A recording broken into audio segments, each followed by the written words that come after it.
Queridos irmãos e amigos, desejo que a paz do Senhor Jesus esteja sobre cada vida e em cada coração. Vamos hoje dar início à lição número 4 da Revista dos Adultos, O Corpo de Cristo. Temos considerado que essa revista é um verdadeiro curso de eclesiologia. Eclesiologia é a parte da teologia sistemática que estuda a igreja. Lição número 4 será ministrada no dia 28 de janeiro de 2024. O título: A Igreja e o Reino de Deus. Algumas considerações, algum conteúdo está na descrição do vídeo. Texto áureo: o tempo está cumprido e o reino de Deus está próximo. Arrependei-vos e crede no Evangelho. Marcos capítulo 1, versículo 15. Marcos 1:15. Arrependei-vos e crede no Evangelho. Verdade prática: pregar a mensagem do reino de Deus é uma importante missão da igreja. Leitura diária na segunda. As referências, irmãos, estão na descrição do vídeo. Vou apenas ler o conteúdo. O título: segunda, a universalidade do reino de Deus. Na terça, o reino de Deus é de natureza teocrática. Na quarta, o reino de Deus como realidade presente. Na quinta, o reino de Deus como realidade futura. Na sexta, a igreja como manifestação do reino de Deus. E no sábado, a pregação do reino como missão da igreja. Está tudo detalhado na descrição do vídeo, assim como o texto áureo e a verdade prática. Na lição aqui de terça-feira, nós vemos o reino de Deus é de natureza teocrática. O que é isso? Theo, do grego, theos, é Deus. E crático, vem da palavra kratos. Kratos, do grego, é governo, é poder. Então, teocrático é o governo de Deus. Leitura bíblica em classe, Marcos capítulo 1, versículos 14 a 17. E depois que João foi entregue à prisão, veio Jesus para a Galiléia, pregando o evangelho do reino de Deus e dizendo: o tempo está cumprido e o reino de Deus está próximo. Arrependei-vos e crede no evangelho. E andando junto ao mar da Galiléia, viu Simão e André, seu irmão, que lançavam a rede ao mar, pois eram pescadores.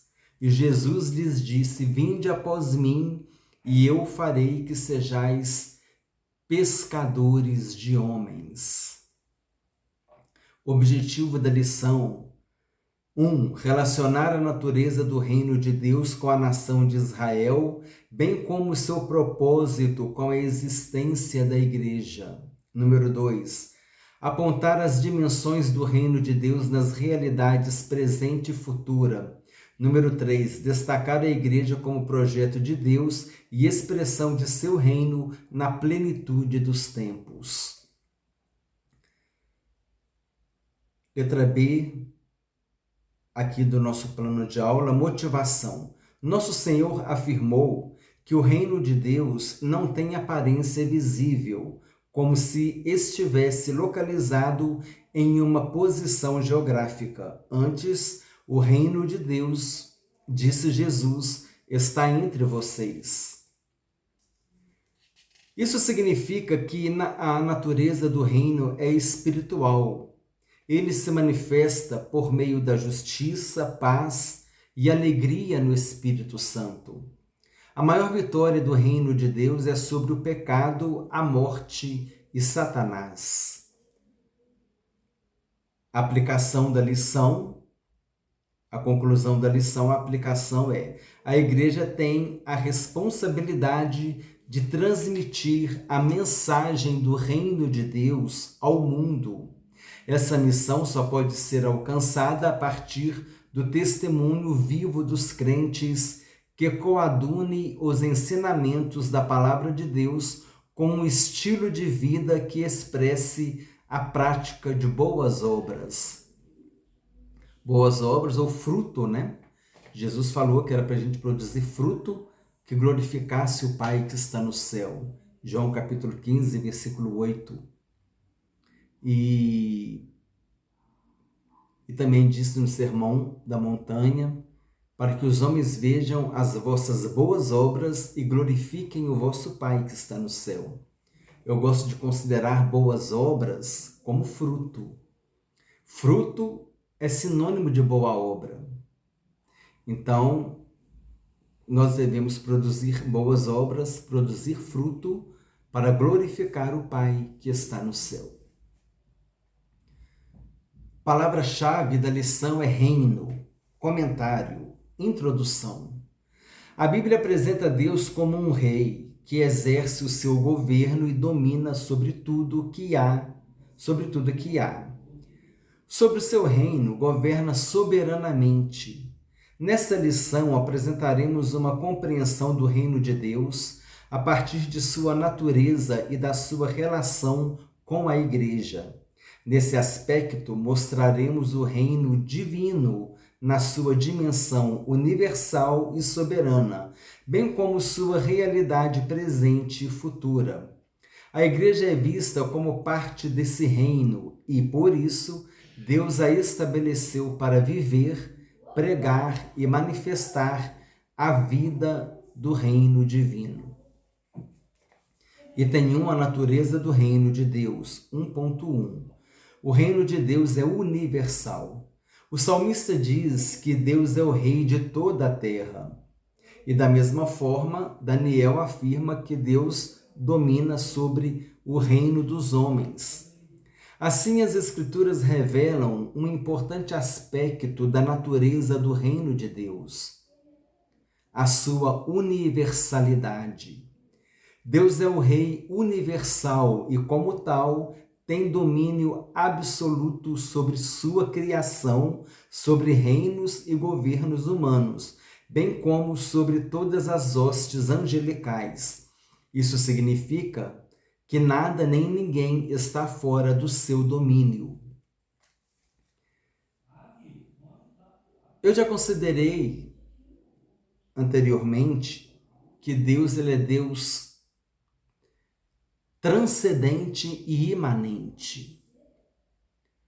O que é a transcendência de Deus? A transcendência de Deus é aquele Deus que está no alto e sublime trono, entronizado acima dos querubins, que está no mais alto dos céus. É como se fosse um Deus que a gente não consegue alcançar, né? Esse é o Deus transcendente, que está em toda a sua glória no céu, mas ao mesmo tempo, ele é um Deus imanente, ele está presente na criação. Ele está entre nós, ele está presente na criação, ele está no domínio da criação, no controle de todas as coisas. Deus está no controle de todas as coisas. Então, é a imanência, ele controla a criação e ele usa a criação também para escrever os seus desígnios. Nós já consideramos isso aqui. Igual, por exemplo, até na aula que nós falamos sobre Nabucodonosor, né? Que Deus usou Nabucodonosor para exercer uma punição sobre o povo de Israel, levando o povo de Israel para ficar 70 anos no cativeiro da Babilônia. E também Deus usou Ciro, né? Depois, posteriormente, ele usou Ciro, chamou de Ciro meu servo, chamou o Nabucodonosor de meu servo. Por quê? Porque eles estavam servindo a Deus naquele momento, exercendo o propósito que Deus tinha designado para que eles fizessem. E Deus também pode, na sua imanência, Deus ele pode usar a natureza também para interferir na criação. Ele pode usar as pessoas, ele pode usar a nação. Ele pode usar e está usando a própria igreja. Na imanência de Deus, Deus está presente na igreja e Deus está usando a igreja para quê? Para mudar a história do mundo, porque quando nós levamos a palavra de Deus, nós estamos transformando vidas, nós estamos levando corações para Cristo. Então nós estamos exercendo, sendo usados por Deus. Então Deus, na sua imanência, ele interfere na criação e ele usa a criação. E na sua transcendência, ele está no alto e sublime trono. Número 2, 1.2, a soberania divina e os acontecimentos do mundo. Observamos que, embora o mundo siga o seu curso, Deus não perdeu nem deixou de exercer domínio sobre ele, tampouco sobre o universo criado. Um Deus que não tivesse o controle de tudo não seria Deus. Isso não significa dizer que ele seja a causa de tudo o que acontece no mundo. Significa que, embora os homens e até mesmo o diabo e seus demônios tenham liberdade e permissão para agirem nesse mundo, contudo, essas ações não se sobrepõem à soberania de Deus. Assim, Deus domina sobre todos. Eu já usei o termo aqui dizendo que Deus é o Senhor da história. O diabo, os demônios, os homens, eles podem até agir e tomar decisões, mas eles vão somente até aonde Deus permite eles irem.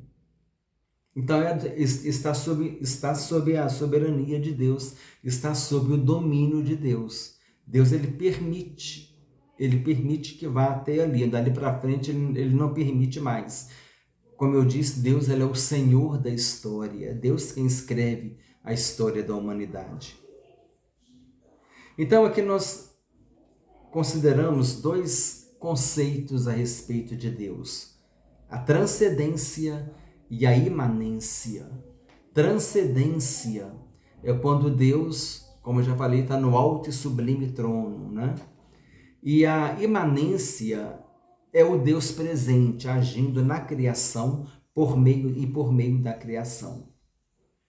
E nós temos também dois conceitos interessantes.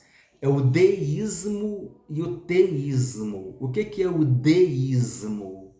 O deísmo é uma linha de pensamento que diz que Deus, ele criou o universo, mas deixou o universo à sua própria sorte. É como o relojoeiro pega o relógio e dá corda no relógio, aquele relógio está funcionando agora e o relojoeiro deixa o relógio funcionar e esquece. É como se Deus tivesse feito isso, colocou o universo para funcionar e agora o universo vai tocando o seu rumo e Deus, ele não influencia em nada. Esse é o deísmo, com letra D. Agora, o teísmo cristão é crer que Deus, ele criou o universo e que ele controla todas as coisas. Ele está no controle de tudo, né? Versículo básico para a gente falar isso é quando Jesus disse que não cai um pardal sem que Deus permita. Ou seja, Deus está no controle de todas as coisas. Então, nós somos teístas, com T. Nós somos teístas, nós cremos que Deus criou e está no controle de todas as coisas. É o teísmo cristão, né? E tem o deísmo, que só diz que Deus criou, mas que ele deixou a criação ao seu bel prazer, à sua sorte. E esse deísmo, ele muitas vezes ele não diz que é Deus, o Deus Trindade, Pai, Filho e Espírito Santo, mas ele pode dizer a divindade, ele pode relativizar esse conceito de Deus. Agora, para nós não há relativismo não. Para nós há objetividade.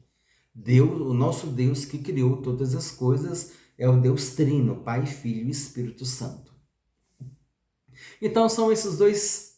Eu vou colocar na descrição do vídeo também esses dois conceitos. O Deus transcendente e o Deus imanente, e o pensamento deísta e o pensamento teísta. Eu trago esses comentários, irmãos, para poder enriquecer a aula, amém?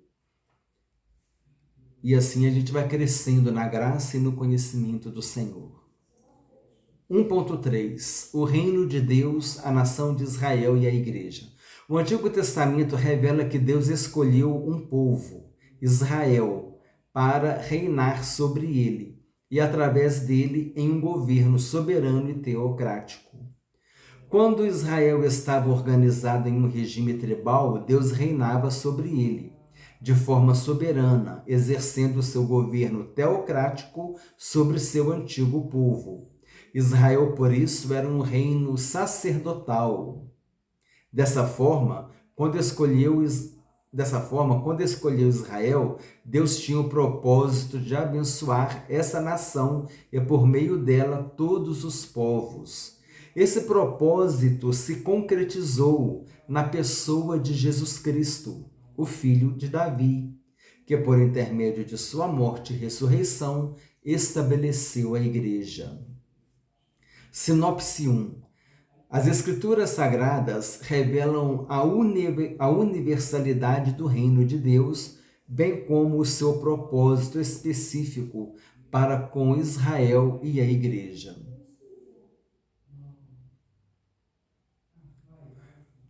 O reino e a vinda do Filho do Homem.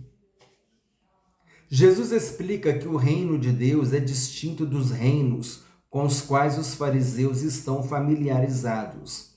Sua vinda não corresponderá com sinais visíveis, para que ninguém possa predizer o tempo exato de sua chegada. As pessoas entendem mal o caráter do reino de Deus quando dizem ei-lo aqui ou ei-lo ali. Tais predições são arrogantes e mostram-se falsas e decepcionantes às pessoas persuadidas por elas. Jesus afirma que a fase inicial do reino não vem desse jeito. De fato, já veio. Jesus usa a palavra entos para descrever sua presença, palavra que significa dentro de vocês ou entre, no meio de vocês. Jesus está falando a fariseus que sem dúvida o rejeitaram. Ele não diria que o reinado de Deus está dentro dos corações deles. Contudo, o reino é um fato histórico.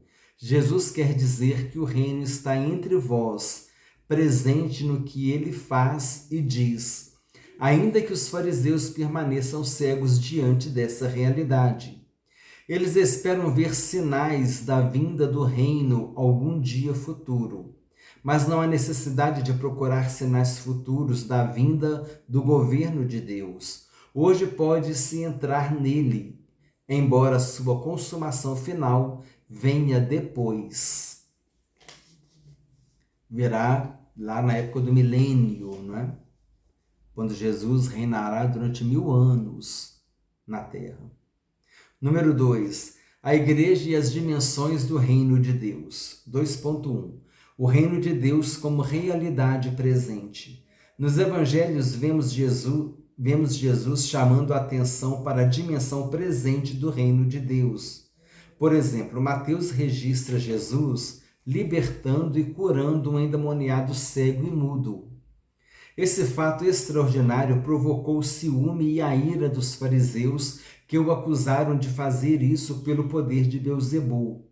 A resposta de Jesus foi reveladora, mas se eu expulso os demônios pelo Espírito de Deus, é conseguintemente chegado a vós o reino de Deus. Nessas palavras do Senhor, vemos um aspecto importantíssimo na compreensão da identidade do reino de Deus, a sua realidade presente.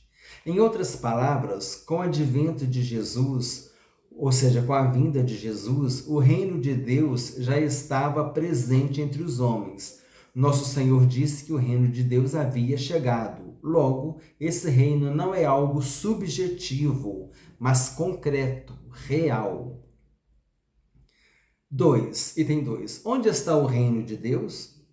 O reino de Deus, como realidade presente, não está relacionado ao espaço geográfico, mas com a presença de Jesus, pois onde a presença dele está, o reino de Deus se manifesta.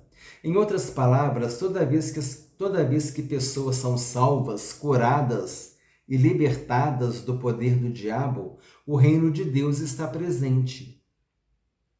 Ora, o reino de Deus estava presente no ministério de Jesus, pois ele mesmo era a manifestação do reino. Estava presente no ministério apostólico, na igreja primitiva e, finalmente, está presente por meio da igreja de Cristo da presente era. Item 3, 2.3, o reino de Deus como realidade futura. Assim como o reino de Deus possui uma dimensão presente, ele também possui uma dimensão futura. Esse é o aspecto escatológico do reino de Deus, a escatologia, o estudo das últimas coisas. Escrevendo aos Coríntios, o apóstolo Paulo destaca os tipos de pessoas que ficariam fora desse reino vindouro. Embora o reino de Deus seja uma realidade presente hoje, e mesmo sendo possível já experimentá-lo agora, contudo, ele se manifestará na sua plenitude na era vindoura. O milênio, o reinado de 1000 anos sobre a terra, faz parte dessa dimensão futura do reino de Deus. Sinopse 2. O reino de Deus possui uma dimensão presente, mas ele também possui uma dimensão futura, ou seja, escatológica. Item 3. A igreja no contexto do reino de Deus. 3.1. A distinção entre igreja e reino de Deus. Olha que interessante. Deve ser destacado que a igreja faz parte do reino de Deus. Contudo, ela não é o reino de Deus em toda a sua expressão. O reino de Deus é mais amplo e envolve todo o povo de Deus na antiga, bem como na nova aliança. A igreja, mesmo inserida no contexto do reino, não existia no Antigo Testamento. Todavia, o reino de Deus já existia no Antigo Pacto. Assim como debaixo do Antigo Pacto, em que Israel era a comunidade do reino, a igreja é a comunidade do reino no Novo Pacto, na Nova Aliança, no Novo Testamento. Antigo Pacto, Antiga Aliança, Antigo Testamento. Novo Pacto, Nova Aliança, Novo Testamento. 3.2. A igreja expressa o reino de Deus. A igreja foi idealizada e projetada por Deus para ser a expressão do seu reino na plenitude dos tempos. Ela não é um improviso de Deus, nem um remendo que ele fez na história da salvação. Ela foi projetada e planejada, é a eleita de Deus. Isso significa que, debaixo do novo pacto, da nova aliança, do Novo Testamento, Deus deu à igreja a missão de fazer conhecido o seu plano e projeto de salvação para a humanidade. É por intermédio dela que as insondáveis riquezas de Cristo se tornaram conhecidas dos principados e potestades, por meio da igreja que o reino de Deus será conhecido na terra. Quando nós pregamos o Evangelho, a salvação de Jesus Cristo. Item 3. A igreja e a mensagem do reino de Deus. Pregar o reino de Deus é a importante missão da igreja. Falando aos presbíteros de Éfeso, Paulo recordou que pregou a eles o reino de Deus. Quando já prisioneiro em Roma, vemos Paulo pregando o reino de Deus. Os novos na fé eram conscientizados da realidade do reino de Deus. O reino de Deus é a mensagem de esperança feita àqueles que o amam. Portanto, pregar a mensagem do reino de Deus é a missão da igreja. Essa missão só é executada quando a igreja local possui uma visão do reino. Isso significa que a igreja sabe que o reino de Deus é e que importância ele tem. Essa missão, vou repetir, irmãos, essa missão só é executada quando a igreja local possui uma visão do reino. Isso significa que a igreja sabe que o que o reino de Deus é e que importância ele tem. Quando esse entendimento não é claro, então a igreja local acaba saindo de sua rota e envereda por outros caminhos que a distanciam da sua missão, que é pregar a mensagem do reino de Deus. A esse respeito, Jesus foi bem claro em dizer que o seu reino não é deste mundo. Temos que pregar o Evangelho, a mensagem da salvação em Jesus Cristo. Sinopse 3. O reino de Deus é mais amplo e envolve todo o povo de Deus em todas as épocas. A igreja, porém, está inserida no reino de Deus. Conclusão. Nessa lição aprendemos um pouco mais sobre o reino de Deus. Como disse alguém, a igreja não é idêntica ao reino de Deus, pois este é maior do que ela.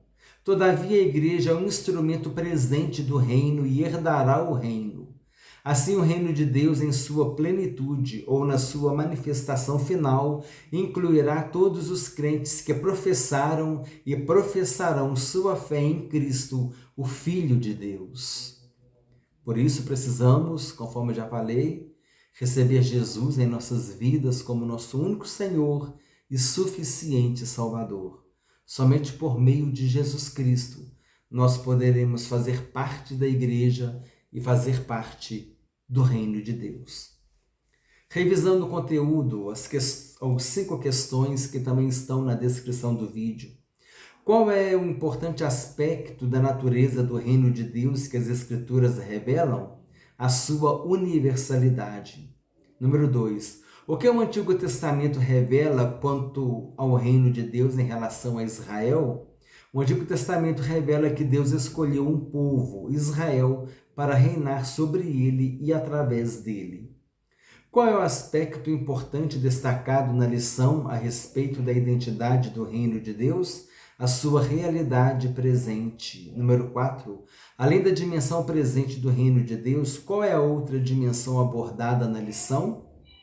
O reino de Deus também possui uma dimensão futura. 5. Explique a distinção entre a igreja e o reino de Deus. A igreja faz parte do reino de Deus. Contudo, ela não é o reino de Deus em toda a sua expressão. O reino de Deus é mais amplo e envolve todo o povo de Deus na antiga, bem como na nova aliança. Nova aliança, novo pacto, novo testamento. Assim, irmãos, nós terminamos a lição de hoje e compartilhe com irmãos e amigos. Conforme eu já falei, é um curso muito importante, é um curso de eclesiologia, o estudo da igreja. Vai realmente nos trazer um crescimento espiritual muito grande, esse conhecimento. Compartilhe com irmãos e amigos. Desejo que Deus te abençoe ricamente, em nome do Senhor Jesus Cristo.